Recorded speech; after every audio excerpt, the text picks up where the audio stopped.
Selamat pagi bagi kita semua. Kita jumpa kembali dalam mata kuliah Filsafat Timur untuk kelas 2A.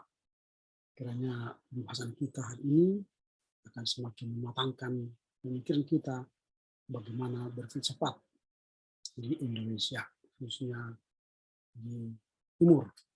Dan kita akan membahas topik yang berkaitan dengan perkembangan filsafat di belahan Timur.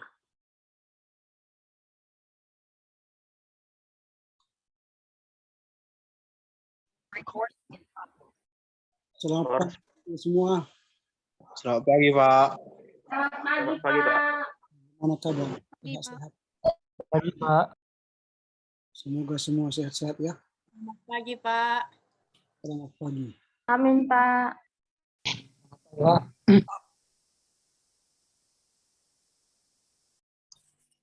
Kita tunggu teman-teman kita yang lain dulu ya. Ya, Pak. Sorry. Selamat pagi, Pak. Selamat pagi.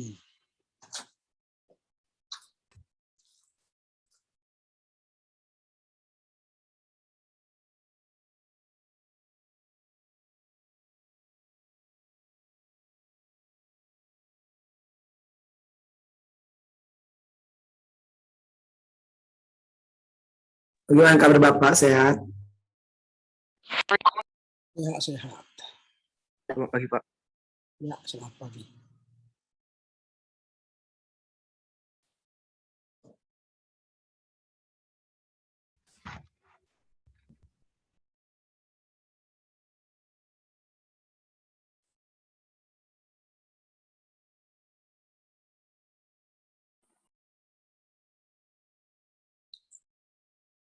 Ya, sambil menunggu teman-teman kita yang masih berjuang untuk masuk. Tadi pagi saya sudah kirimkan silabus ya. Sudah saya kirimkan silabus.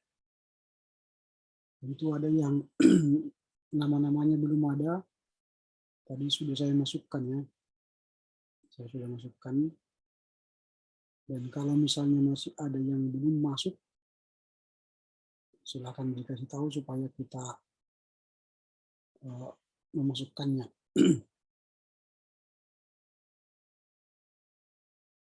Nah, dalam silabus itu soal kelompok laporan baca itu nanti akan sesuai dengan daftar absensi kita. Tapi nama-nama kelompok itu sudah ada di silabus. Dan misalnya kalau nama-nama untuk laporan baca itu diambil dari absensi kita. Kalau kita ada 27 orang, bagi 5 kelompok, berarti 5 ya. 5 kali 5, 25, berarti ada nanti 2 kelompok, dia ada 6 orang. Jadi misalnya begini, kalau 5 kali 6, 30, kalau nanti di kelompok berikutnya ada sedikit, atau 6 orang lah satu kelompok. Nanti di kelompok terakhir dia ada sedikit, terlampau sedikit juga nanti ya. Atau 5 lah, 5. Nanti 2 kelompok belakangan nanti akan dia 7 orang. 6 orang. Nah misalnya begini, untuk minggu depan kita 5 orang, itu berarti dimulai dari saudara Ade sampai kepada Alfredo Segian. Itu untuk laporan baca yang pertama. Untuk laporan baca yang kedua, dimulai dari Eli sampai kepada Jaka Wasil Rajasona. Itu kelompok kedua. Lalu untuk kelompok ketiga, mulai dari Jaya Salama Perapat,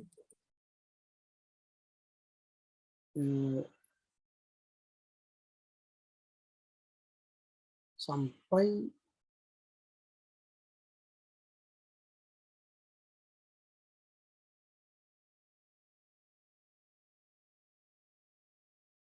Nainsi, seterus. Ini kelompok 3. Lalu kelompok tadi itu 55 orang satu kelompok ya. Saya ulangi dulu. Kelompok 1 tadi mulai dari Ade sampai Alfredo. Kelompok 2 mulai dari Eli sampai Herlan. Kelompok 3 mulai dari Imelin sampai kepada Laura. Kelompok 4 ini baru dia 6 orang, Leonardo sampai kepada Raja Butar-Butar. Baru kelompok 5 nanti dari Raymond sampai Yemima. Dia tahu ya, saya ulangi ya dari awal. Untuk kelompok 1 itu dari Adi, Brian, Cynthia, Alfredo. Ini laporan baca. Untuk kelompok 2 mulai dari Eli, Elsa, Ferdinand, Van Heid, Herlan. Itu kelompok 2.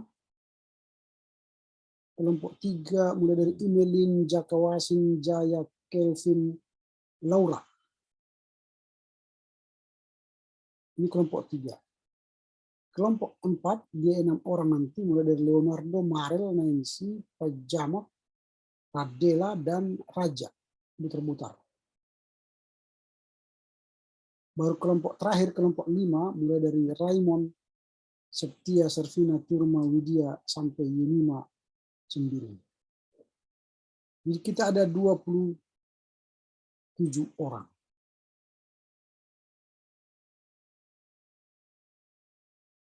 Oke.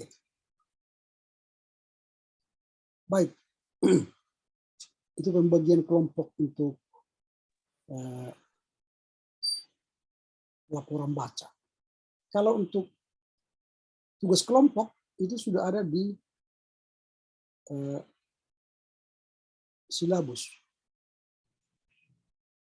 Tugas kelompok itu sudah ada di silabus, yaitu kelompok 1 Ade, Adi, Brian, Pajamut, Radela, Ferdinand. Kelompok 2 Cynthia, Alfredo, Eli, Raja, Raymond. Kelompok 3 Herlan, Imelin, Jaka, Servina, Septia. Kelompok 4 Jaya, Kelvin, Laura, Tiur, Wida. Kelompok 5 Leonardo, Marel, Nancy, Yemima, Elsa. Ini kelompok 5. Selamat pagi, Pak. Nama saya belum ada, Pak. Translate Manado, Pak.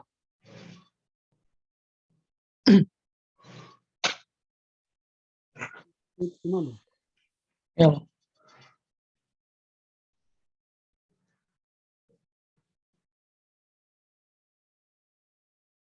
Oke.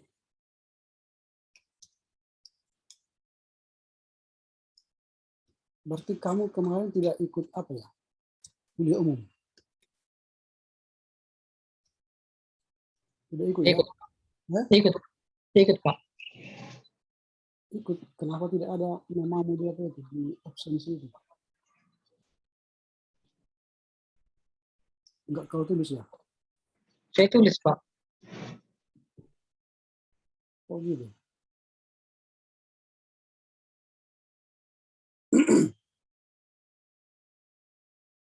Oke. Karena itu saya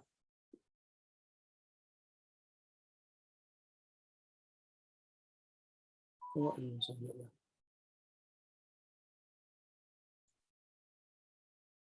karena data itu saya ambil dari sana. Nama-nama yang menulis daftar hadir pada saat ini kan.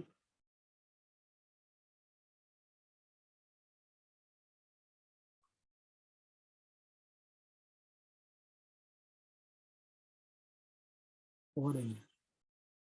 Translate ya.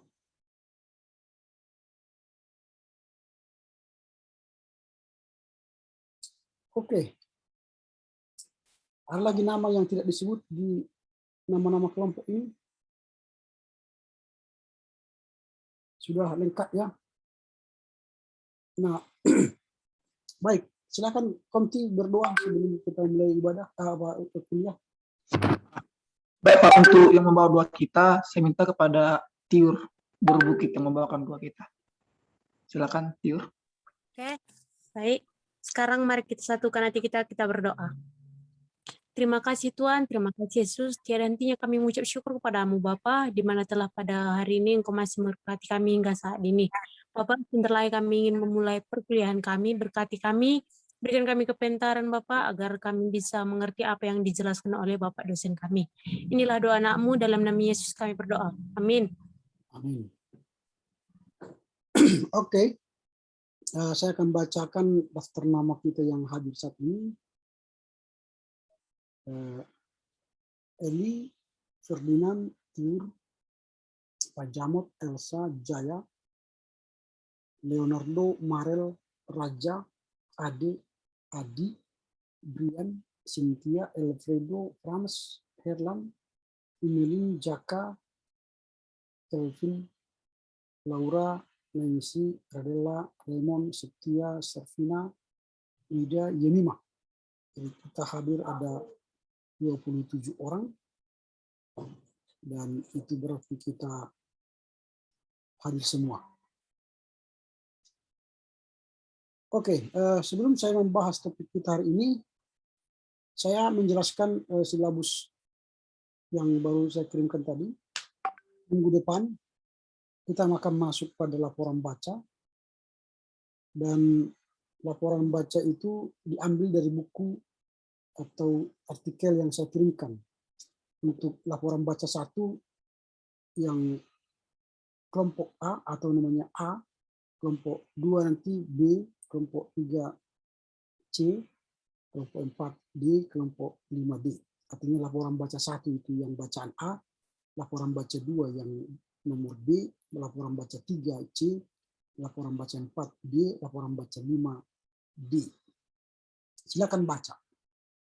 Nah, kemudian tulislah dalam kertas kuarto 3-5 halaman, dikirim 1 hari sebelum kuliah. Itu berarti hari Selasa pukul 18 maksimal sudah harus kita terima. Dikirim melalui WA group supaya nanti bisa semua teman membaca. Lalu caranya minggu depan kalian akan mempresentasi hasil bacaan kalian yang 5 orang tadi. Yang 5 orang tadi itu yang akan mengajari kita.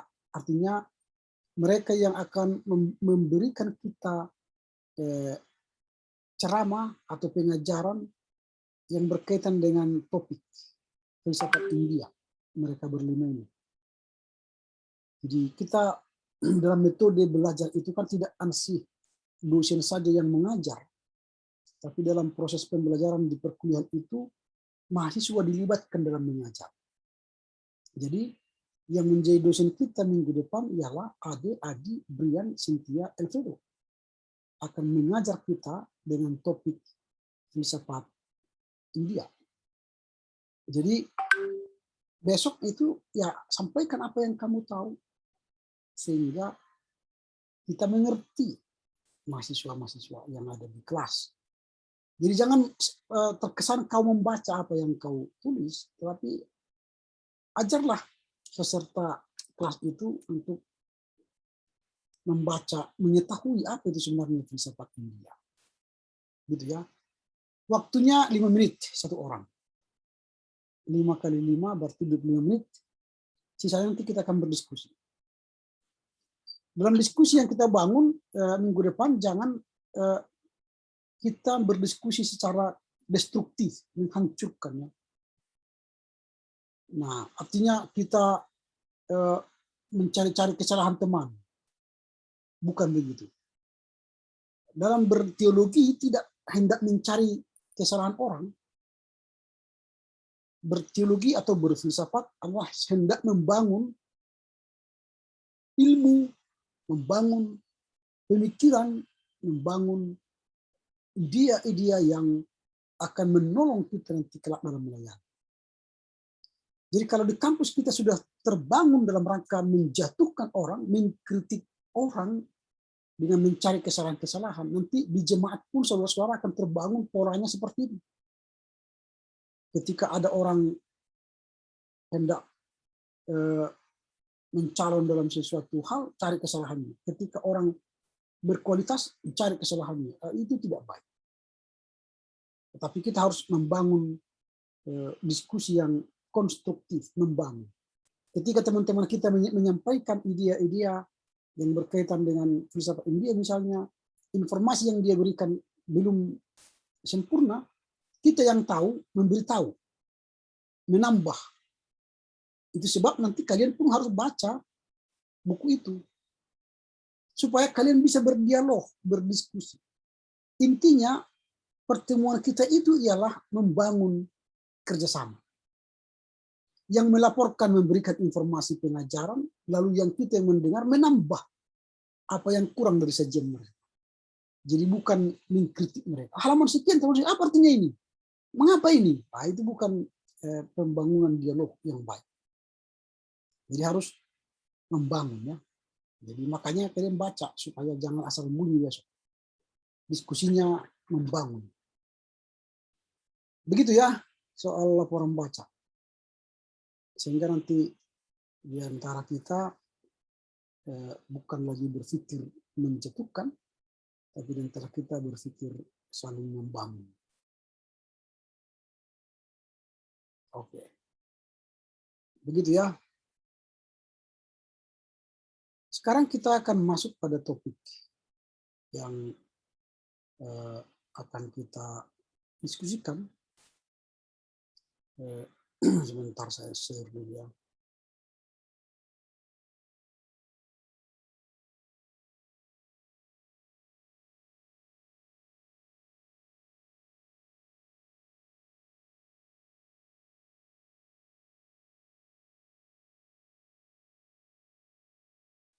Ini akan membahas perkembangan filsafat di dunia timur. Nah, topik ini menarik untuk kita bahas. Kita akan melihat nanti bagaimana sebenarnya perkembangan filsafat di dunia timur itu. Nah, saya akan menyajikan kepada kita dari pemikiran saudara Fard Ahmad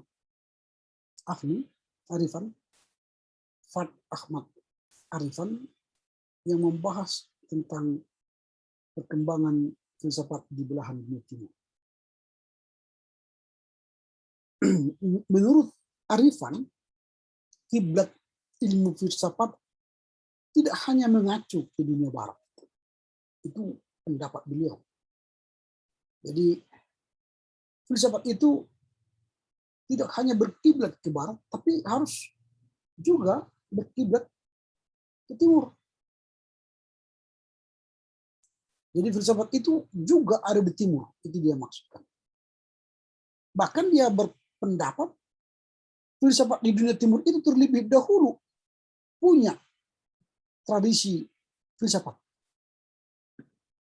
Jadi sudah lebih dulu dibanding barat. Meski tidak menggunakan istilah filosofia. Jadi filsafat timur itu jauh lebih dulu daripada filsafat barat. Kendali tidak menggunakan istilah filosofia. Nah, ini dia pernah singgung itu dalam perkuliahan mereka, lalu dia berkata bagaimana filsafat timur itu melihat cara pandang mereka. Ini saya katakan dulu kan filsafat timur itu bukan seperti filsafat barat yang berpikir nalar, wisdom, kebijaksanaan. Tapi filsafat bagi orang timur itu ya cara pandang ketika mereka berinteraksi dengan dunia sekitarnya, itulah filsafat bagi orang Timur. Bagaimana orang Timur itu berinteraksi atau memberi kontribusi kepada sekitarnya, termasuk alam, termasuk manusia.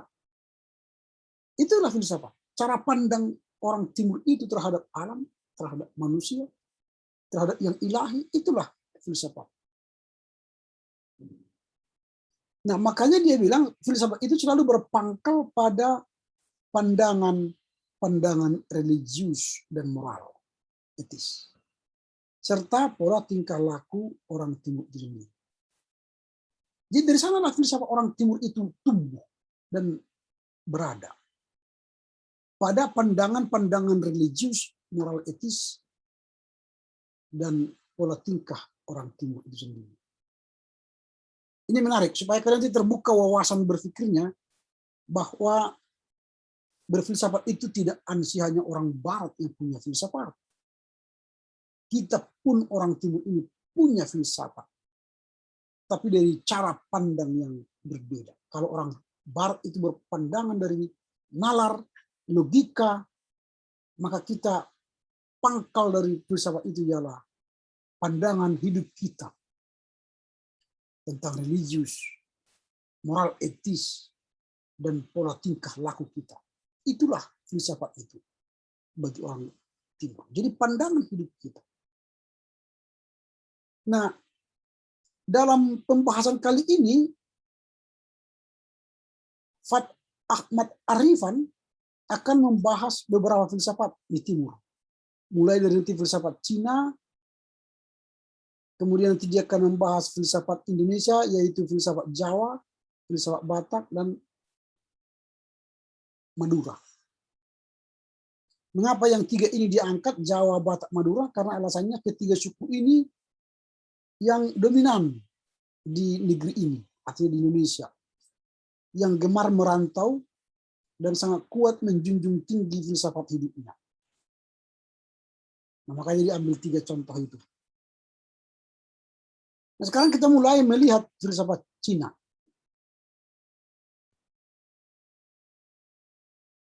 Nah, menurut Arifan, filsafat Cina, ketika kita membahas filsafat Cina, pertama sekali kita diingat dengan petuah populer yang mengatakan tuntutlah ilmu walau sampai ke negeri Cina. Nah, petuah ini sampai sekarang masih relevan. Karena Cina menjelma menjadi raksasa ekonomi yang menyaingi Amerika. Nah, dulu ada dosen Arifan mengatakan Amerika boleh saja kalah dalam perekonomiannya dari Cina, tetapi dalam masalah inovasi teknologi, Amerika tetap terdepan. Artinya, ya Cina itu maju dalam soal ekonomi, tapi Amerika itu soal inovasi teknologi. Tapi yang jelas, Cina itu menjadi diperhitungkan di dunia ini karena filsafatnya tadi. Dituntutlah ilmu, bukan dibilang sampai ke negeri Eropa, ke negeri Jerman misalnya, atau Amerika.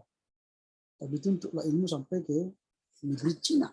Cina itu memiliki peran penting. Filsafat mereka sangat memengaruhi kehidupan mereka. Nah, jadi menurut Arifan, film-film dokumenter yang ditayangkan oleh Metro TV saat Imlek misalnya, di sana yang dipertontonkan oleh film dokumenter itu sebenarnya bukan soal pengaruh ideologi komunisnya,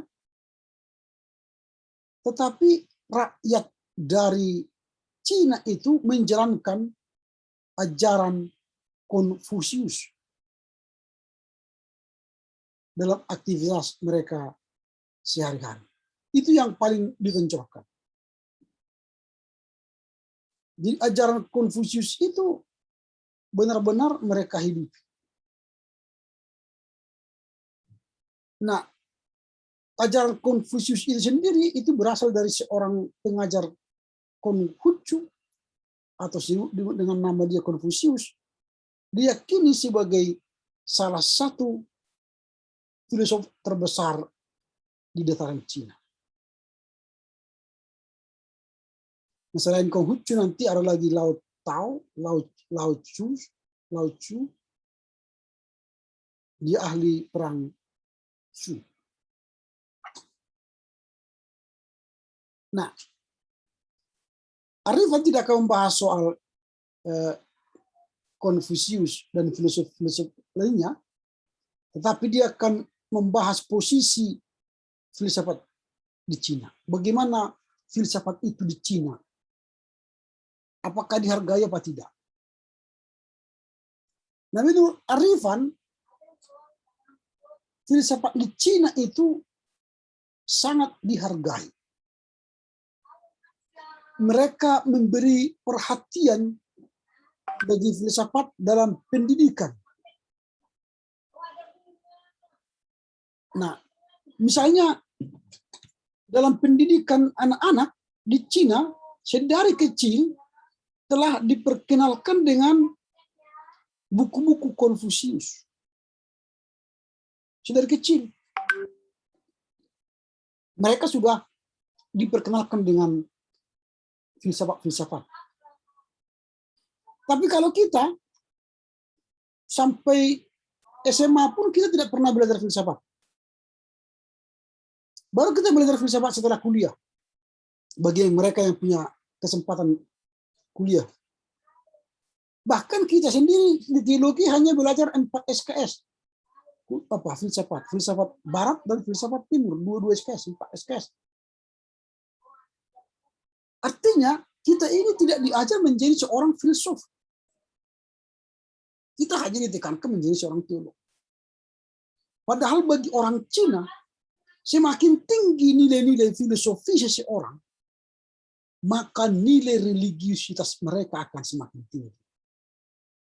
Semakin tinggi nilai-nilai filosofi seseorang, maka akan semakin tinggi nilai-nilai religiusitas mereka. Itu dalam pandangan filsafat Cina. Jadi posisi filsafat itu bagi orang Cina itu sangat penting. Kita mungkin melihat di luar Cina, Konfusius itu tampak seperti agama. Kita menganggap ya Konfusius itu tampak seperti agama. Tetapi sebenarnya bukanlah agama sama halnya dengan bukanlah agama. Ya, artinya Konfusius itu bukanlah sama seperti agama, tetapi dia sama seperti Platonisme dan Aristotelianisme. Kalau kita bicara misalnya tentang teori Plato, kita bicara tentang teori Aristoteles, apakah kita menjadi penganut agama Platonisme atau menjadi agama Aristotelianisme? Tidak. Demikian di Cina, kalau mereka mempelajari ajaran Konfusius, mengikuti ajaran Konfusius, bukan berarti mereka agama Konfusius. Tetapi sedang berfilsafat. Mereka sedang menggali kedalaman filsafat dan menjadikan diri mereka menjadi seorang filsuf. Itu yang menarik di Cina. Jadi posisi filsafat itu bukan hanya sebagai agama, tetapi juga menjadi seorang filsuf. Sehingga filsafat Cina berfungsi bukan hanya menambah pengetahuan positif, informasi sesuai kenyataan, tetapi meningkatkan taraf jiwa. Jadi filsafat itu berfungsi meningkatkan taraf jiwa. Menarik kan? Jadi filsafat bagi mereka itu meningkatkan taraf jiwa. Saya ambil contoh begini.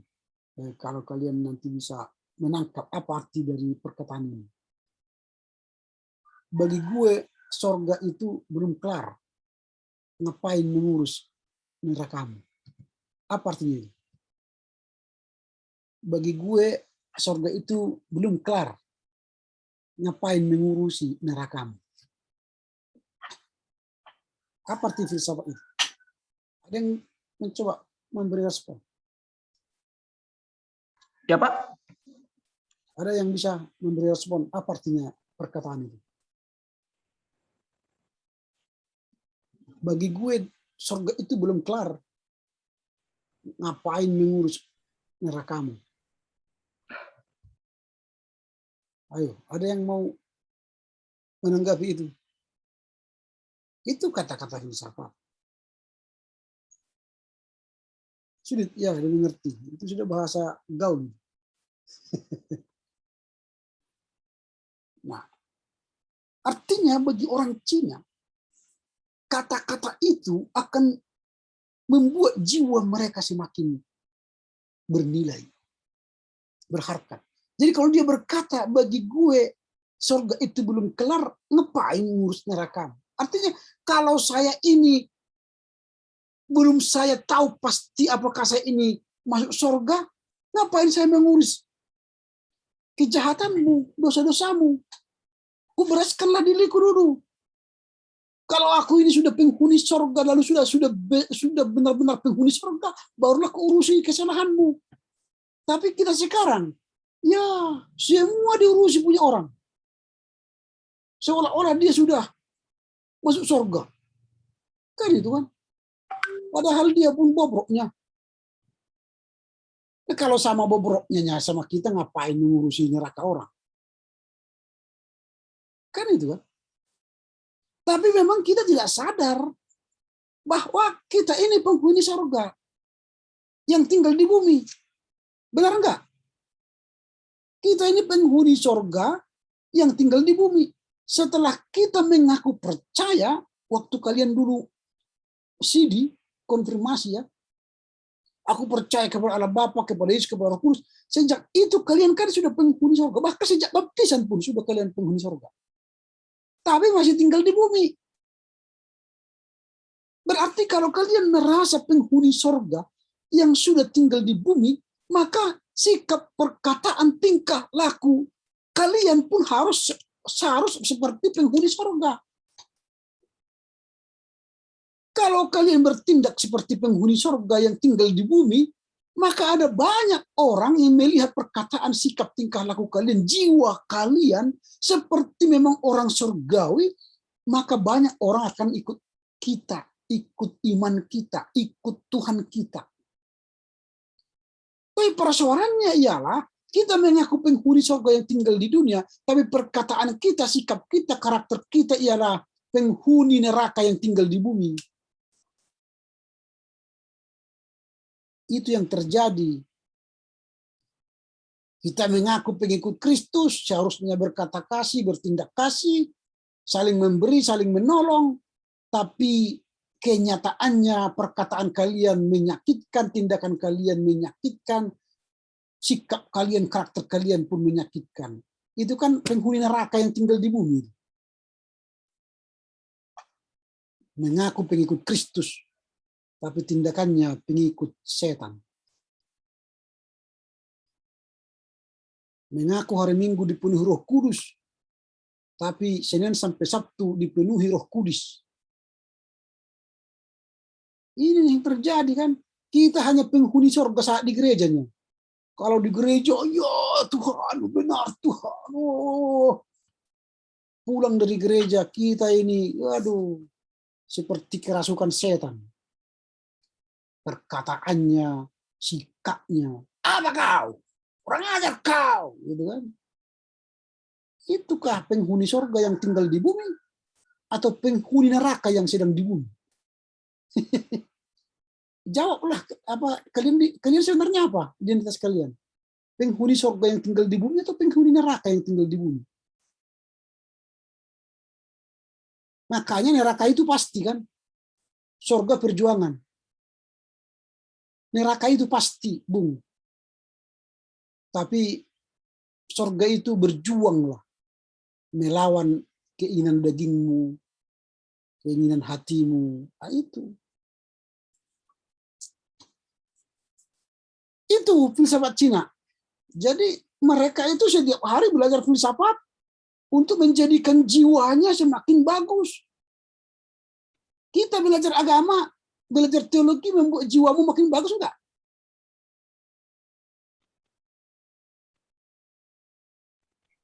Harusnya, Pak. Harusnya kan. Tapi ternyata enggak kan. Mengaku mahasiswa teologi, tapi tak pernah berdoa, tak pernah baca kitab. Iya kan? Siapa yang setiap hari membaca renungan yang sekian? Penghuni surga enggak atau penghuni neraka yang tinggal di bumi kalian? Berapa orang? Sedikit kan? Tapi mengaku mahasiswa teologi nih. Sudah dikasih makan rohnya tiap hari pun tak mau dia makan. Gimana mungkin menjadi banyak orang masuk surga kalau kalian pun tak penghuni surga yang tinggal di bumi yang melakukan kehendak Tuhan?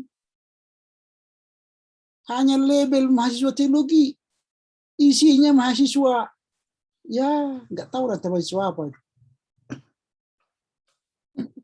Sesuai namanya sekolah teologi, tinggi teologi, mahasiswa teologi, perkataannya ya kurang ajar kan, sama orang tuanya pun kurang ajar. Jangankan kepada teman-teman yang lain, sama orang tuanya pun kurang ajar. Padahal mahasiswa teologi. Pernah seorang anak bertanya kepada ibunya kan, Bu, apa yang paling menyakitkan di bumi ini? Lalu ibunya mengatakan, ada dua hal yang menyakitkan di dunia ini. Yang pertama, ketika aku melahirkanmu, itu paling menyakitkan. Dan yang kedua, ketika anak yang kulahirkan memarahi aku dan melawan aku. Itulah yang paling menyakitkan di dunia ini. Jangan-jangan mungkin kalian termasuk salah satu poin yang kedua tadi. Jadi kalau ada seorang anak memarahi ibu bapaknya, membuat bapak ibunya susah, itulah paling menyakitkan di dunia ini. Berarti kalian adalah penghuni neraka yang masih tinggal di bumi. Ini bila cara filsafat, cara pandang kehidupan. Bangga jadi mahasiswa teologi, tapi sikapnya tak tahu saya minta mahasiswa apa. Ini. Maka tidak heran jika di Cina itu ada pandangan bukan keniscayaan bila manusia harus menjadi religius.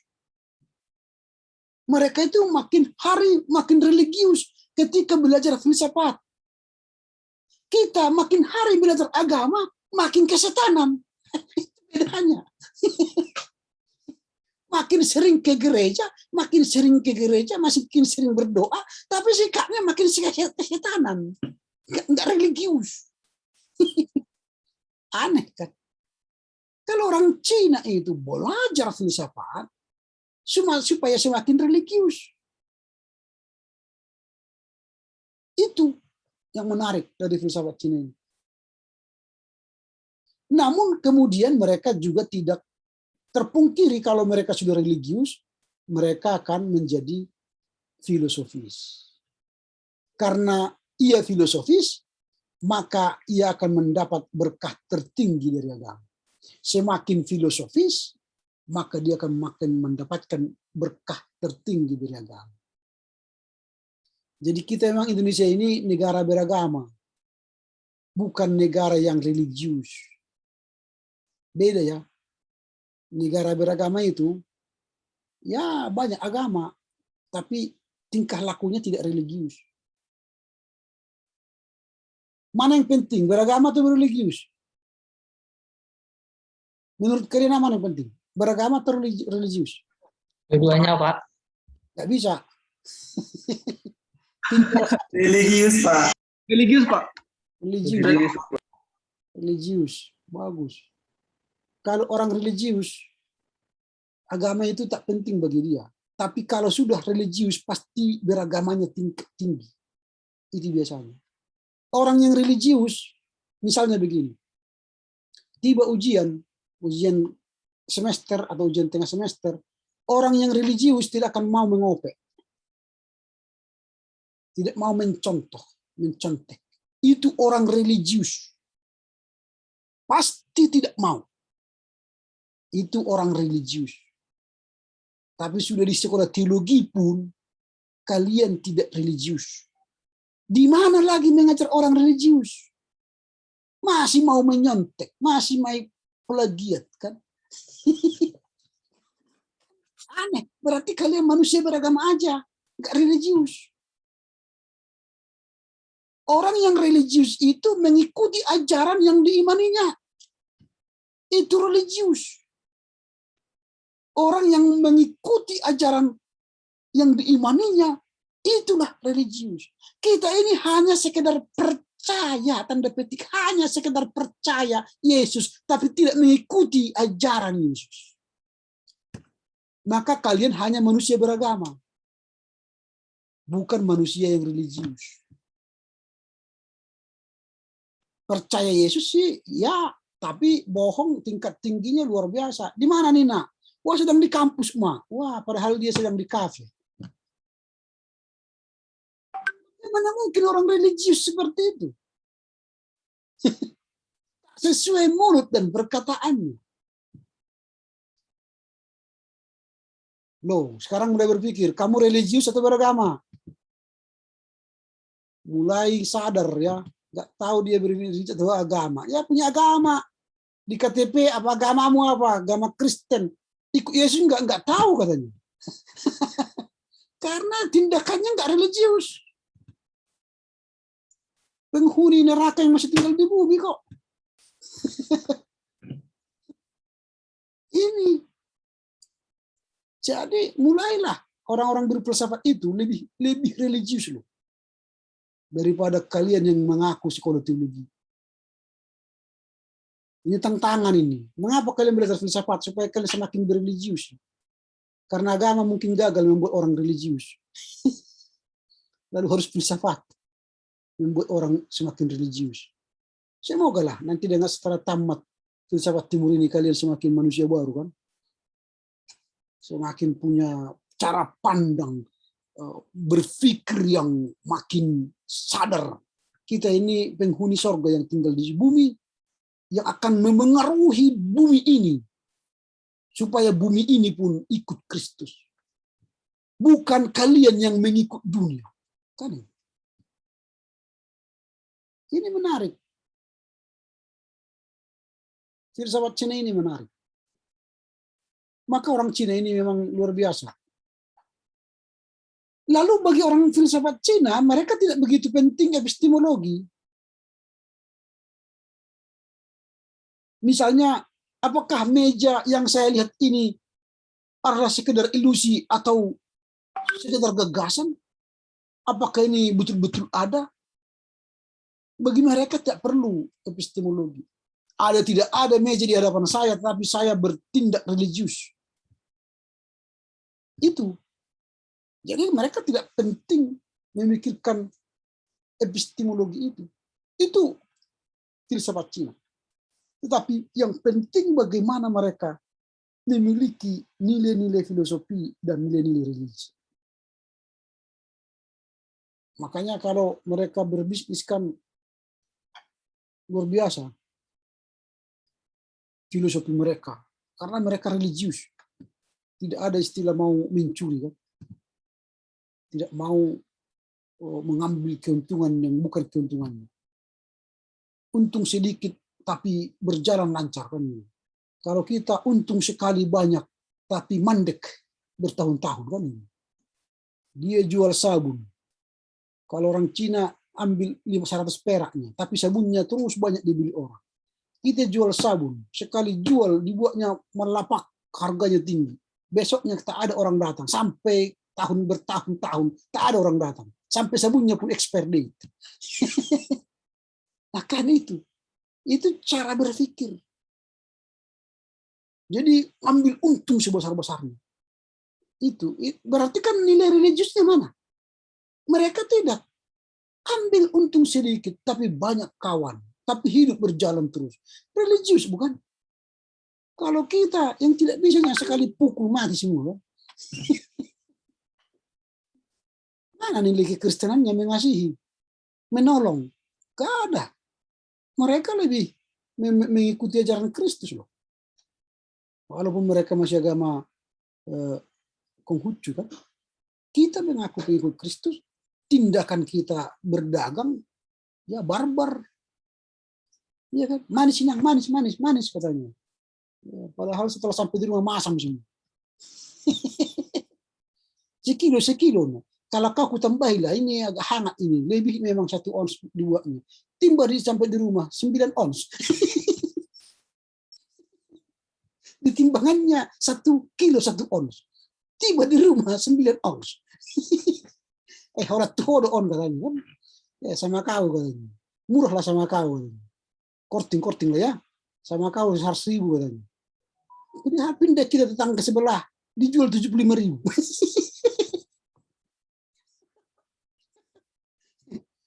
Itu kan teman pun disantap. Mana nilai religiositasnya? Ini persoalannya. Ya, kalau Cina nggak mau mereka seperti itu. Nah ini, jadi bagi mereka epistemologi itu tidak begitu penting. Nah kemudian di filsafat Cina itu ada mazhab-mazhab, ya ada banyak mazhab, ada Konfusianisme dan Taoisme ya. Lalu yang pertama kali muncul itu ialah mazhab Yin dan Yang. Yin Yang, ini mazhab Yin dan Yang yang sangat terkenal di Cina ya. Nah apa itu filsafat Yin dan Yang? Mungkin kalian tidak mengerti apa itu Yin dan Yang ya. Saya jelaskan begini. Yin dan Yang, Yin itu dingin, Yin. Dingin, itu roh jahat lah ya, roh jahat. Yin. Sementara Yang itu panas. Itu roh ilahi, roh Tuhan. Jadi kalau datang Yang, maka Yin itu akan pergi. Jadi kalau datang Yang, Yin pergi. Kalau datang yang panas, yang dingin akan pergi. Nah itu teori Yin dan Yang. Nah, jadi kalau datang terang, gelap akan pergi. Jadi tidak pernah datang gelap, lalu terang pergi. Pernah itu? Kalau datang terang, yang pergi siapa? Gelap. Kalau datang gelap, apakah terang pergi? Enggak. Jadi gelap itu sebenarnya ialah ketiadaan terang. Kalau ada terang, maka gelap pergi. Jadi gelap itu adalah ketiadaan terang. Hampir sama dengan kita. Kalau datang Kristus, maka dosa pergi. Bukan kalau dosa datang, Yesus pergi. Benar ya? Mana yang benar? Kalau datang Kristus, dosa pergi. Atau kalau dosa datang, Yesus pergi. Yang Ini, benar, Pak. kalau Yang datang datang Yesus, dosa pergi. Pak. nah, kalau datang Yesus, maka kita akan memiliki roh kelemah lembutan. Kalau datang Yesus, berarti kita mengasihi. Kalau datang Yesus, berarti karakter kita bagus. Nah, sekarang tanya dirimu, mengapa setiap hari kamu marah? Mengapa setiap hari kamu memfitnah orang? Mengapa setiap hari kamu melakukan kejahatan?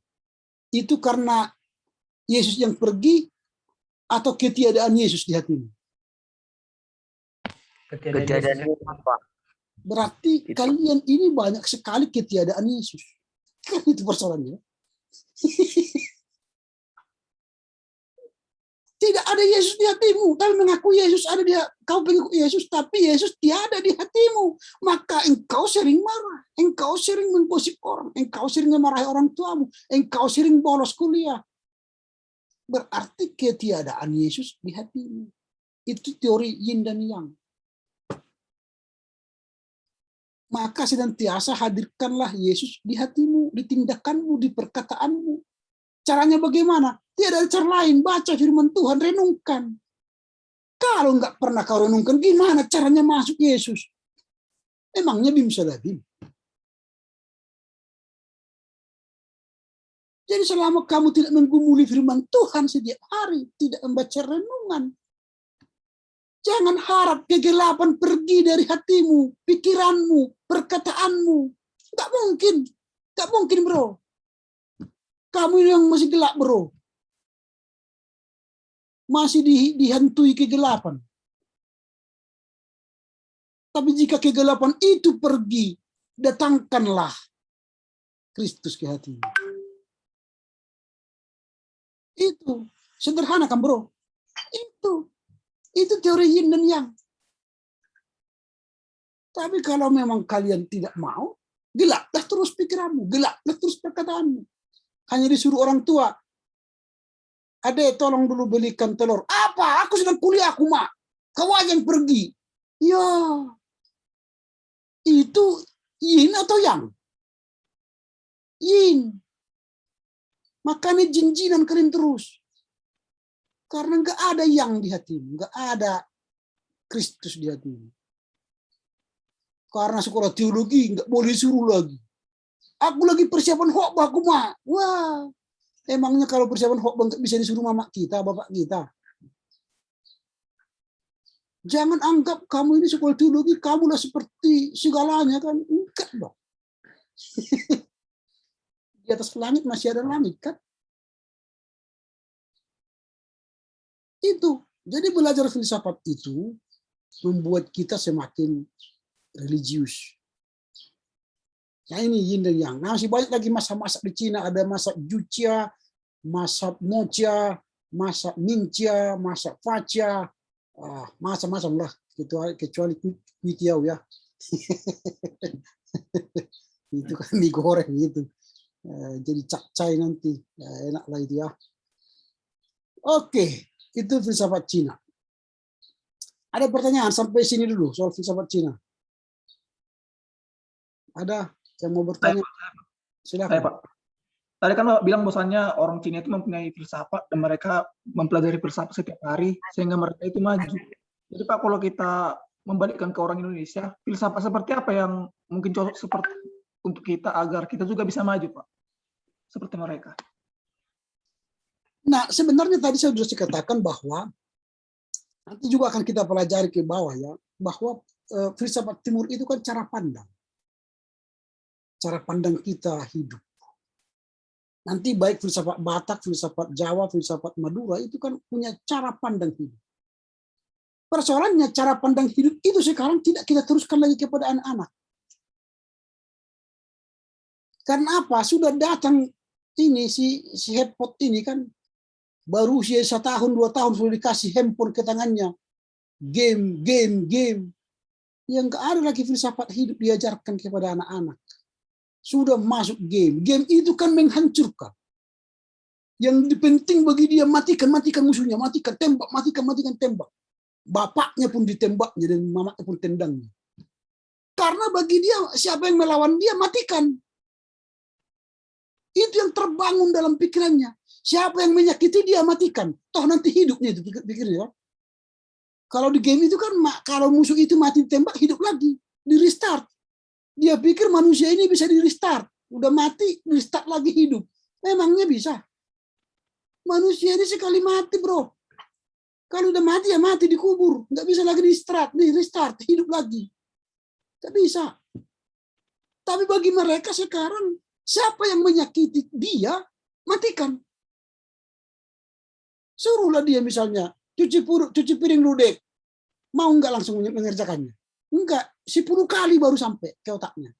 Cuci piring, hitung nanti 10 kali, mungkin 1000 kali baru sampai ke otaknya. Ini cara pandangnya udah beda. Makanya sekarang generasi anak-anak itu generasi avatar. Cuci piring dulu, impan bentar. Belajar kau, bentar. Semua bentar, karena asik-asik dengan handphone. Generasi avatar sekarang, apa-apa bentar. Kalian pun mungkin sudah termasuk generasi avatar. Disuruh orang tua, antar dulu undangan ke bawah. Bentar, mak. Gantung handphonenya, apanya, TikToknya, gantung apanya, YouTube-nya, gantung gamenya. Ayo, selesaikan dulu ini. Bentar lama, bentar lagi itu aja. Gampang katanya. Gampang, besoknya pun nggak dikerjakan. Itu generasi avatar, itu apa-apa bentar. Hanya disuruh, antarkan dulu gelas ini ke dapur, nak. Iya pak, entar katanya. Besoknya masih di situ gelas itu. Nggak dikerjakan. Itu soal cara pandang tuh. Nggak lagi dikerjakan. Jadi filsafat itu harus dimulai dari kecil. Orang Cina itu mulai dari kecil. Filsafat Konghucu itu diajarkan dan dihidupi. Kita sekarang, datang tamu anak-anak, menyalam tamu bagaimana? Dia salam begini. Matanya tetap ke handphone dia. Horas, bulang katanya. Matanya ke sini. Ya, tangannya yang ke sana. Gimana cara punya religi seperti itu? Religius enggak. Itu tidak religius. Itu menghancurkan sekarang. Gitu ya. Mudah-mudahan nanti anak kalian itu religius semua karena kalian sudah diajari. Oke, ada lagi kira-kira yang bertanya? Enggak ada lagi. Oke, kita lanjutkan ya. Makin menarik nanti ini. Sekarang kita belajar filsafat India. Nah, filsafat India ini mengapa kalau ditanya ya sekarang, kalau menurut Syarifan tadi, kalau ditanya dia juga pertanyaan untuk apa kita mempelajari filsafat India? Dia beri jawab banyak. Karena kebudayaan India ini amat memengaruhi kebudayaan Indonesia. Amat memengaruhi. Karena India itu sudah datang abad ke-7 ke Indonesia. Dan mereka tinggal berabad-abad. Islam masuk abad ke-13. Kekristenan masuk abad ke-14-15. Berarti ada 400 tahun, 4 abad kebudayaan India tinggal di Indonesia. Berarti kebudayaan kita ini sebenarnya sejatinya, jati dirinya ialah kebudayaan India. Jadi sejarah kebudayaan Indonesia tidak mungkin memperoleh bentuknya seperti sekarang ini tanpa pengaruh India. Banyak nanti pengaruh-pengaruh India yang ya kita kita adopsi ya. Dari mana itu? Berupa tarian, nyanyian, seni lukis, pahat, dan lain sejenisnya. Banyak yang kita adopsi dari India. Statuta, patung-patungnya, patung, ukiran-ukiran itu banyak dari India, pengaruh India. Bakat itu sampai pada merasuk pada kerohanian, seperti misalnya meditasi, mencari ketenangan batin.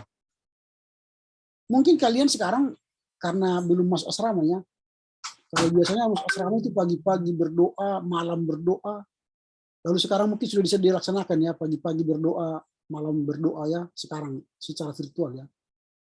Kan ada meditasi di situ kan. Pagi-pagi. Itu tradisi India yang kita adopsi. Om Swastiastu, Om Swastiastu kan gitu.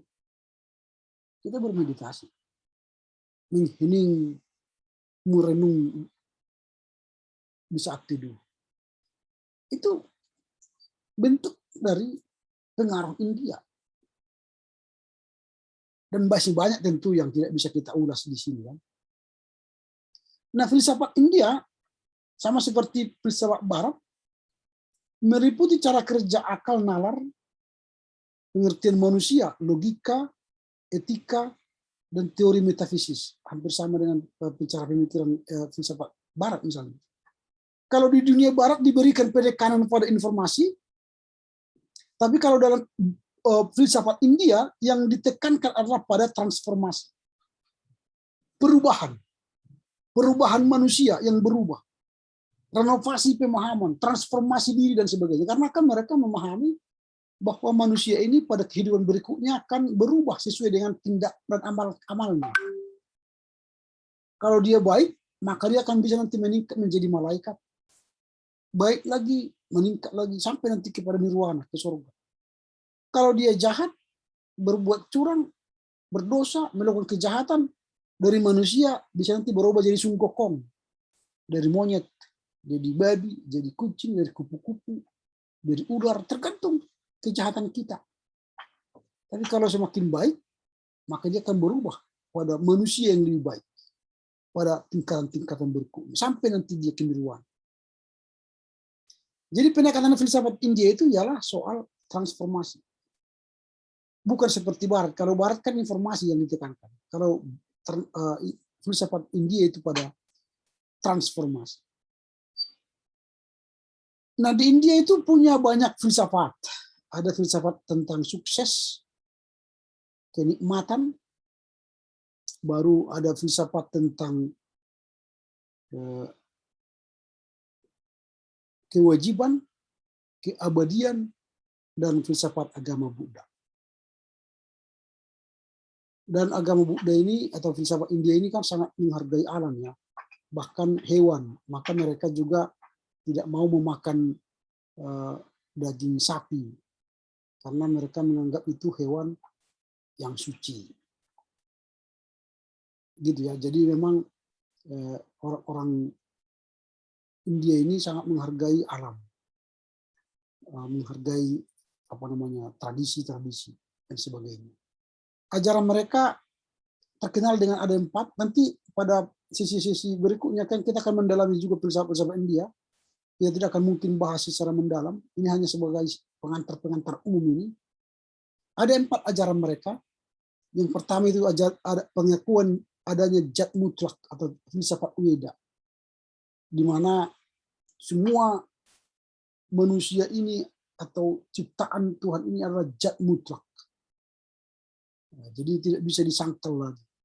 Itu zat mutlak. Kemudian ajaran tentang jiwa.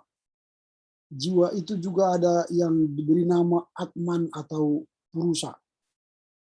Jadi jiwa itu perlu dibangun ya, menjadi sebuah jiwa yang benar-benar mengalami transformasi tadi, perubahan. Lalu ajaran tentang karma. Jadi karma itu tadi karena ada tingkatan perubahan setelah hidup ini dia akan menjadi ini dan sebagainya, ada karma. Kalau kita melakukan ini maka kita akan terima ini. Siapa menanam angin menuai badai, siapa menanam padi menuai padi dan sebagainya. Jadi memang di Kristenan pun hampir ada ini. Cuma kita tidak menerima ajaran karma kan, tapi dalam Kristenan ada pernyataan begini. Apa yang ingin engkau lakukan kepada orang lain, apa yang ingin orang lain lakukan kepadamu, lakukanlah itu kepada orang lain. Itu ajaran Yesus. Apa yang ingin orang lain lakukan kepadamu, orang lain dia melakukan sesuatu kepada kita, maka pertama kita harus melakukan kepada mereka seperti yang kita inginkan. Jadi kalau misalnya kamu ingin dipanggil orang dengan baik, dengan sopan, maka ketika memanggil orang, panggillah dengan sopan. Horas tulang, horas nemboru, juah-juah bulang, juah-juah nende, juah-juah ras bapa. Itu sopan kita, maka nanti ketika mereka jumpa dengan kita akan mereka sambut dengan sopan. Horas kamang, horas pendeta, juah-juah pendeta, itu. Kalau kita memanggil mereka dengan sopan. Tapi kalau kita memanggil mereka tidak sopan, hei, bagaimana kau bertua? Situ nami, nanti dia ho, hei, sajo, ya kita. Nanti pun mereka memanggil kalian seperti itu, berita itu dia ho. Ya gitu.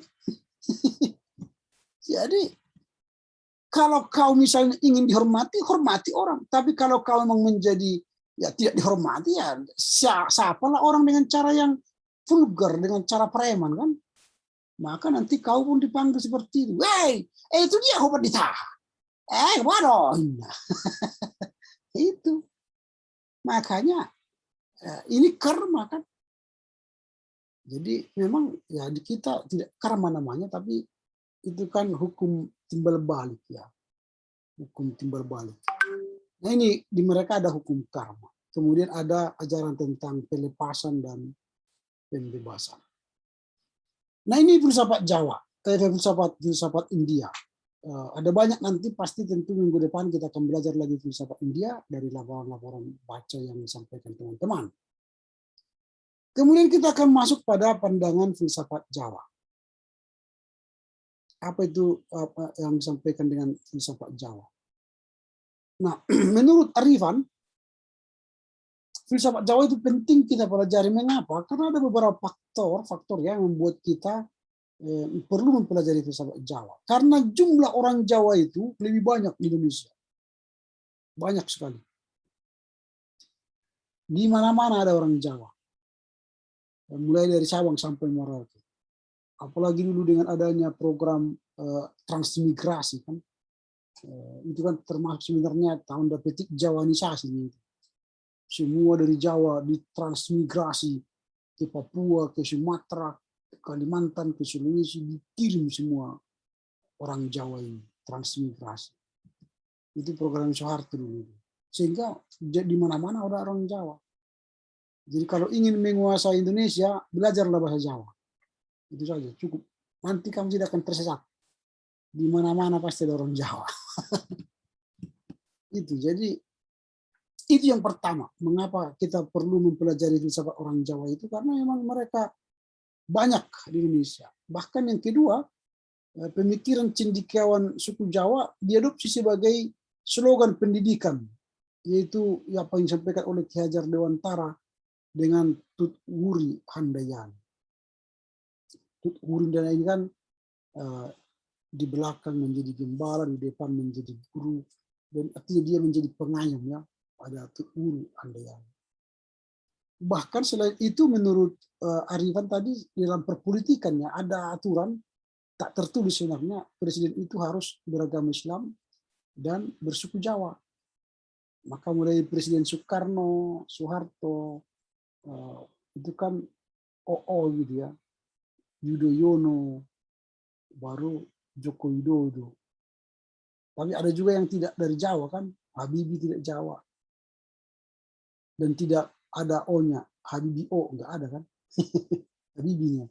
Ya, tidak ada namanya O. Baru Gus Dur pun tidak ada namanya O. Megawati pun tidak ada namanya O. Makanya dulu kan siapa yang jadi presiden Indonesia? Ya orang Jawa yang ada akhiran O-nya gitu kan. Beragama Islam. Nah, tapi memang tidak semua yang tertulis itu terjadi. Di Amerika juga begitu dulu. Yang menjadi presiden Amerika itu adalah Anglo-Saxon White Protestant. Suku Anglo, putih, agama Protestan. Gitu kan. Ternyata datang kulit hitam. Ya, Afrika. Dan memang dia agama Protestan, Baptis. Tapi dia kulit hitam. Bisa presiden 2 periode lagi. Nah, ternyata yang kadang-kadang yang menurut ukuran umum itu bisa terbantahkan jika sudah ada yang mampu menduduki posisi itu. Itu ya, ada pendapat secara umumnya itu. Tapi tidak otomatis ya. Nah, baru perjalanan suku atau apa namanya pun kerajaan-kerajaan di Indonesia dulu itu dipengaruhi Jawa. Mulai dari kerajaan Sriwijaya dan sampai Majapahit. Itu membangun filsafat tersendiri ya di Indonesia. Nah, jika Yunani menganggap filsafat sebagai cinta kearifan dan kebijaksanaan, maka orang Jawa itu memakai filsafat sebagai jalan mengundi kesempurnaan. Ini. Jadi kalau filsafat Yunani itu mencari kearifan dan kebijaksanaan, kalau filsafat Jawa itu mengundi kesempurnaan, itu mencari kesempurnaan. Jadi mencari kesempurnaan. Jadi orang itu mencari sempurna, gitu ya. Baru orang Jawa melakukan refleksi kefilsafatan untuk meraih posisi. Makanya kalau jadi pemimpin itu orang Jawa. Karena orang Jawa itu bisa memimpin dengan tenang. Kalaupun dia sudah dimarahi, kalaupun dia sudah diejek, dia tetap mas, yo, monggo gitu ya. Itu dia tidak peduli dia, dimarahi pun dimaki, dia tetap apa? Tetap dia mampu menunjukkan kesahajaannya memimpin. Kalau kita, coba kalian jadi pemimpin, dikritik. Belum selesai dia ngomong, mungkin kalian sudah mau lempar dia kan. Apa kamu bilang? Hati-hati kau. Kalau kau bicara pakai mulutmu, kau kotakmu. Nah itu orang Batak itu. Kalau orang Jawa, enggak. Makanya orang Batak itu cocok jadi eksekutor. Ya, eksekutor, debt collector kan itu. Menyenggak lah.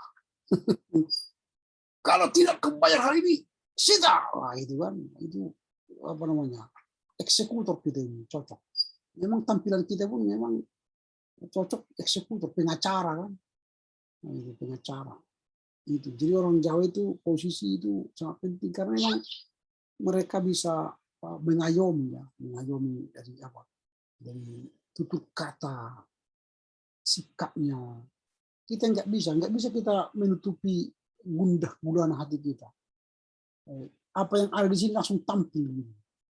Kalau mereka enggak, mas, padahal dia sudah sangat benci dengan kita, tapi dia bisa senyum dengan kita. Nah, itu mereka ya, karena itu mereka punya filsafat. Filsafat apa? Ini. Mereka mengakui sangkan paraning dumadi. Ini filsafat orang Jawa itu. Sangkan paraning dumadi, yaitu asal mula dan akhir kehidupan. Bahkan dalam kitab klasik Jawa, kerap kali diulas soal manunggaling kaula Gusti. Ini paling apa? Yang paling mereka tekankan, manunggaling kaula Gusti. Artinya mereka memperoleh suasana tentram lahir dan batin. Makanya kalau musik-musiknya kan apa? Sendu. Nah,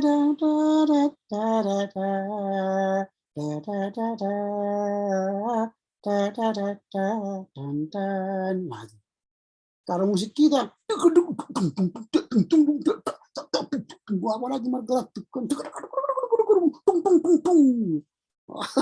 babak 1000 babak kan karena mereka kan apa sendu dan mereka menikmati itu, menikmati, bisa mereka menikmati dengan tenang. Kalau kita wah, makanya kalau ada pesta Batak mereka heran, Pak, kok bisa apa yang mereka dia ulang tulang nami satu lagi apa nami pakai 2 mic kan mana yang mau dengar apa katanya, aduh kamu sok kamu tulang nami sok ya mereka heran loh, bisa heran, Pak mana yang didengar Pak, sama-sama pakai mic 2 kan, sana pakai mic, sini pakai, sudah pakai mic suaranya pun udah kuat, iya memang heran. Kalau mereka nggak bisa, mereka satu ngomong yang didengar semua orang. Kita bisa ngomong 1000 mulut pun bisa kita dengar. Makanya cocok jadi pengacara memang kan. Gitu, didengar semua. Itulah kehebatan orang Batak ini kan, bisa mendengar di tengah-tengah keributan. Konsentrasi. Konsentrasinya tinggi. Kalau pihak Perboru pakai mic, pihak Paranak pakai mic, yang didengarnya pihak Paranak. Kupingnya ditutupnya untuk pihak Perboru kan. Kalau dia Perboru, kupingnya kepada pihak Perboru, pihak Paranak tak peduli dia. Nah itu hebatnya orang Batak. Ribut memang ribut, tapi ya konsentrasi juga mendengar mic-nya itu kan. Kalau orang Jawa nggak masuk akal mereka itu, nggak tahan mereka itu, karena mereka keheningan ya, ketentraman itu filsafat mereka, ketentraman batin. Jadi ada tokoh-tokoh, ada apa namanya menuangkan wahana ajaran filsafat mereka, atau kitab, ada beberapa referensi kitab yang menjadi wahana orang Jawa menuangkan ajaran filsafat mereka, seperti Negara Kertagama, Ulan Reh, Wedatama, dan Sabda Jati. Dan tokoh-tokoh mereka ada Empu Kanwa, Empu Tantular, ada Yasa Dipura 1, ada Paku Buwona 4, ada Rangga Warsito, ada Wedana Mangkunegara 4. Itu banyak kali tokoh-tokoh filsuf orang-orang Jawa. Nah ini, sampai di sini ada kira-kira pertanyaan? Pak, Ya. saya Pak. Dari tentang filsafat India tadi Pak, saya mau bertanya tentang zat mutlak atau filsafat Weda Pak. Itu sebenarnya gimana Pak? Nah semua yang ada ini mutlak. Jadi tidak ada yang tidak mutlak. Artinya mereka meyakini yang ada di dunia ini termasuk manusia ya, hewan, tumbuhan, itu mutlak ada. Tetapi itu mengalami transformasi tadi. Jika mutlakan itu ada. Jadi kalau misalnya nanti saya ini sebagai manusia, lalu nanti pada tahapan kehidupan berikutnya saya berubah jadi apa, itu mutlak. Nah, kalau misalnya saya melakukan ini lalu saya menerima karma, itu mutlak. Jadi tidak bisa dibantah. Gitu. Jadi zat mutlak mereka itu seperti itu. Jadi zat itu jati diri mereka itu mutlak. Misalnya kalau saya menjadi kasta Brahmana, tidak bisa diganti itu. Mutlak itu harus kasta Brahmana. Lalu kalau saya kasta Brahmana menikah dengan kasta Sudra, maka saya harus dikeluarkan dari kasta saya. Lalu mereka menjadi out of caste namanya, di luar kasta. Dan mereka digolongkan menjadi Dalit. Suku Dalit. Dan suku Dalit itulah yang paling banyak jadi Kristen sekarang. Out of caste itu. Itulah yang dilayani Ibu Teresia dulu, yang orang-orang yang termarginalkan, ya, yang keluar dari kasta karena menikah dengan kasta yang berbeda. Gitu ya. Ada lagi?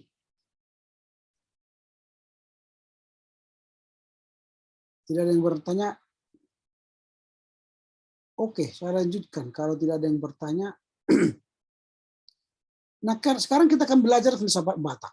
Menurut Arifan, apa itu filsafat Batak? Dia mencatat dari pendapat bukunya T.M. Sihombing yang mendefinisikan filsafat Batak itu dalam 2 bagian. Yang pertama, menurut T.M. Sihombing, filsafat Batak itu adalah filsafat yang bersumber dari adat istiadatnya. Jadi filsafat kita itu bersumber dari adat istiadat.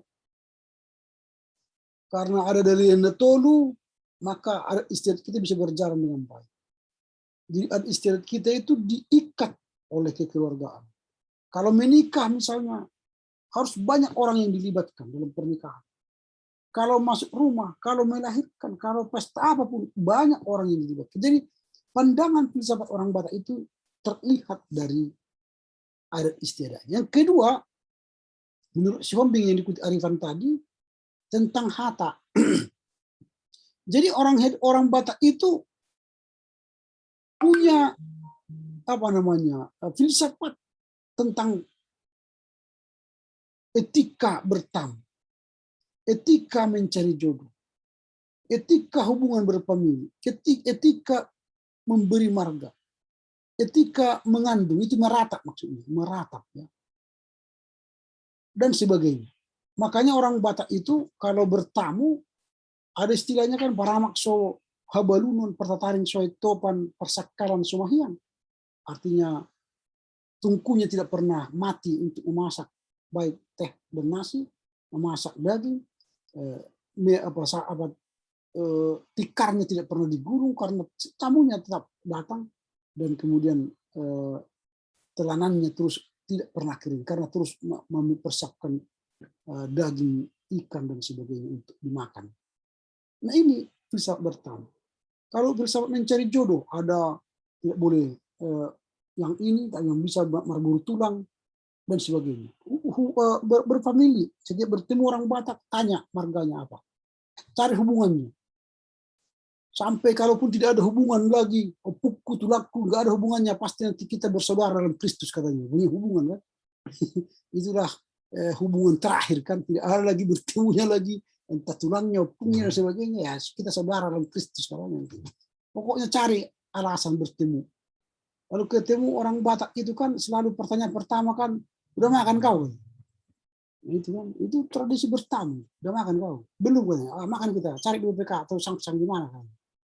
Udah makan aku tadi tulang katanya. Udah minum kau? Belum. Cari kopi. Warung kopi. Pokoknya harus ada makanan, berbicara di atas makanan dan minuman.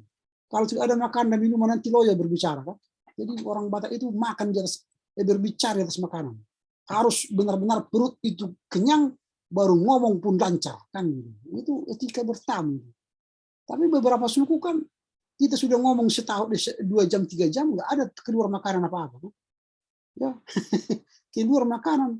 Setelah mau pulang, aduh ternyata sudah mau kebulik nasi nih, padahal kalian keburu pulang. Padahal 2 jam kita di sini. 2 jam kita ngobrol-ngobrol, baru mau pulang dia katakan dia mau beli nasi untuk dimakan. Nah itu kan tidak beretika. Kalau bagi orang Batak itu tidak beretika. Yang bagi orang Batak beretika kalau kita ditanya, udah makan kau? Belum, makan. Udah minum kau? Belum, minum. Kalau udah makan kau? Udah minum kau? Udah. Ada ongkos pulang katanya kan. Dikasihnya ongkos pulang. Orang Batak itu etika bertamu. Itu falsafah pandangan hidup orang Batak. Banyak itu lagi nanti falsafah orang Batak itu. Tapi menurut T.M. Sihombing ada 2 tadi, itu soal ada istilahnya kedua kata. Jambar Hatta itu ya, jambar Hatta. Jadi menurut Sihombing itu Hatta itu adalah objek terakhir dalam ajaran falsafah Batak. Harus dibilang falsafat Hatta ini memegang peran besar dalam ide ada istiadat Batak. Makanya orang Batak itu kalau tidak dikasih ngomong sakit hati dia. Makanya kalau ada pertemuan kasih aja dia ngomong. pasti senang dia. Apalagi dikatakannya pertama, apa namanya, godong do laut, bukan itu, sada sudah begadang. Artinya kalau kita satu pun ngomong, udahlah cukup, dia buat upah saya itu. Tapi akhirnya dikasihnya teman-temannya, terbaik. Akhirnya semua ngomong. Padahal tadi sudah sepakat, hanya satu lah mewakili katanya. Tapi habis itu, terbaik katanya. Terbaik semua. Akhirnya semua pun kata. Itulah orang Batak ini memang. Raja Perhata semua, pandai ngomong. Di mana-mana ngomong, makanya cocok memang pengacara. Kalau enggak pengacara, pendeta, itu kan banyak ngomong kan. Raja ngomong itu, pendeta, pengacara, Raja Perhata gitu kan. Nah ini filsafat orang Batak. Nah ini sekarang kita terakhir filsafat Madura, karena waktu ya, filsafat Madura. Dalam filsafat Madura ada yang disebut dengan tradisi caruk. Dalam tradisi caruk ini mereka mempraktikkan ajaran filsafat hidupnya yang konsisten, ya, konsisten sekali dengan ajaran caruk ini. Ajaran caruk ini, tradisi caruk ini ada dua. Yang pertama mereka mengatakan bahwa bupa, babu, guru, dan rato itu harus dihormati. 4 golongan ini harus dihormati. Jadi siapa yang menghina 4 orang ini, bupa, babu, guru, rato, mereka mati pun mau. Apa itu bupa, babu, guru, rato? Itu ayah, ibu, guru, dan raja. Bagi orang Madura, ayah, ibu, guru, dan raja itu harus dihormati. Jadi jangan sesekali menghina orang tua mereka, menghina guru mereka, menghina raja mereka. Jangan. Kalau kita menghina ibu, bapak, raja, atau guru mereka, mati pun jadi. Nah itu. Hampir sama dengan kita juga. Kalau dulu waktu kecil kan, ada teman-teman kita, dia bilang, ini kuping mama, ini robeknya. Berkelahi kita gara-gara itu. Ini mulut bapak, diinjak. Wah, berkelahi. Gara-gara itu. Mungkin kalian nggak sempat seperti itu. Kalau kami itu seperti itu. Kalau ada berkelahi, ambil daun, kita injak-injak, ini mulut bapak ini diinjak-injak daun itu. Wah, berkelahi itu. Nah, itu penghinaan itu kan. Cuma tidak ada seperti orang Madura. Kalau orang Madura dihina, mati pun jadi. Kita paling hanya berkelahi, besok-besoknya bertemu lagi, kawanan lagi kan. Kalau mereka tidak. Makanya mereka punya celurit kan. Celurit itu dari belakang, ngambil dari belakang supaya sambut begini. Kalau dari depan nanti dia celurit gini kan nggak mati karena yang di sini kan leher besi. Tapi kalau dari belakang langsung kena ini ya terputus ya mati lah. Itu yang pertama dalam tradisi Madura, carok itu menghargai 4 orang tadi, bupa, babu, guru, rato. Yang kedua ialah ada falsafah mereka pote mata ban pote tolang, ango pote ya tolang. Pote mata ban pote tolang, ango pote ya tolang. Artinya ialah lebih baik putih tulang daripada putih mata. Jadi kalau mata mereka ini sudah gilap karena kita menghina mereka, harga diri mereka kita injak-injak, sampai mati pun mereka mau. Nah, itu. Jadi kesetiakawanan mereka itu tinggi. Dan memang mereka orangnya keras, serius. Orangnya keras dan serius. Jadi jangan bercanda-bercanda dengan orang Madura. Karena orangnya orang serius. Nah ini adalah contoh-contoh, ada beberapa filsafat dan masih banyak lagi nanti filsafat Indonesia yang bisa kita gali. Dan tentu nanti akan kita bahas itu baik laporan baca dan di tugas-tugas kelompok. Nah sampai di sini dulu. Ada pertanyaan? Persilahkan.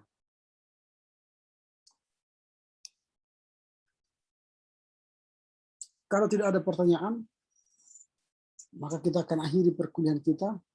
Silakan Komti untuk memimpin doa atau mencari siapa yang mau berdoa begitu.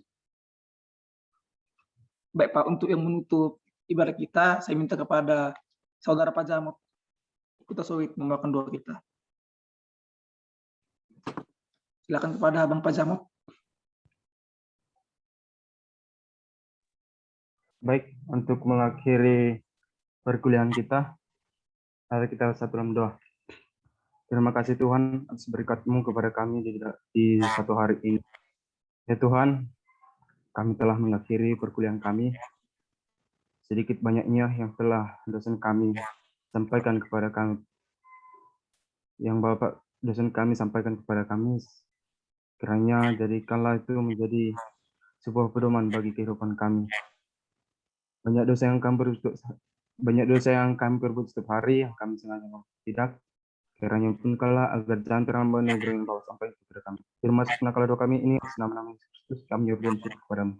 Amin. Amin. Oke, selamat siang, selamat istirahat, dan selamat makan, dan selamat melanjutkan aktivitas. Jua Horas. Selamat siang, Pak. Pak.